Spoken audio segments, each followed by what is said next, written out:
ভুল করেছো, তওবা করো, মাফ করবে কে? সাইয়েদনা আদম আলাইহিস সালাম ভুল করলেন, দুনিয়ায় এসে শত শত বছর কাঁদলেন, কিন্তু ক্ষমা হয় না।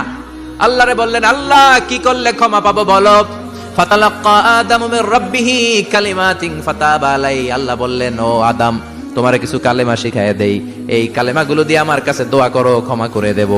আল্লাহ শিখায় দিলেন, ও আদম, দুই হাত তুলে চোখের পানি ছেড়ে আমার কাছে পড়ো, রব্বানা পড়েন।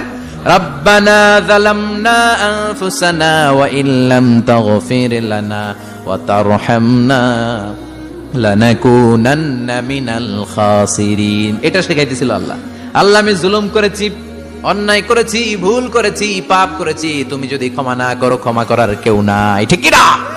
আমরাও পাপ করলে এই দোয়াটা পড়ার দরকার আছে না নাই? 5টা শর্ত সাপেক্ষে আমাদের তওবা। ভুল করেছো, তওবা করো, মাফ করবে কে? সাইয়েদনা আদম আলাইহিস সালাম ভুল করলেন, দুনিয়ায় এসে শত শত বছর কাঁদলেন, কিন্তু ক্ষমা হয় না। আল্লাহরে বললেন, আল্লাহ কি করলে ক্ষমা পাবো বলো? ফাতালাক্কা আদামু মির রাব্বিহি কালিমাতিন ফাতাবা আলাইহি। আল্লাহ বললেন, ও আদম, তোমারে কিছু কালেমা শিখায় দেই, এই কালেমাগুলো দিয়ে আমার কাছে দোয়া করো, ক্ষমা করে দেব। আল্লাহ শিখায় দিলেন, ও আদম, দুই হাত তুলে চোখের পানি ছেড়ে আমার কাছে পড়ো, রব্বানা পড়েন।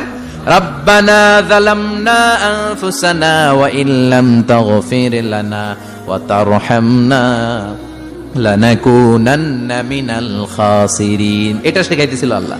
আল্লাহ, আমি জুলুম করেছি, অন্যায় করেছি, ভুল করেছি, পাপ করেছি, তুমি যদি ক্ষমা না করো, ক্ষমা করার কেউ নাই, ঠিক কি না? আমরাও পাপ করলে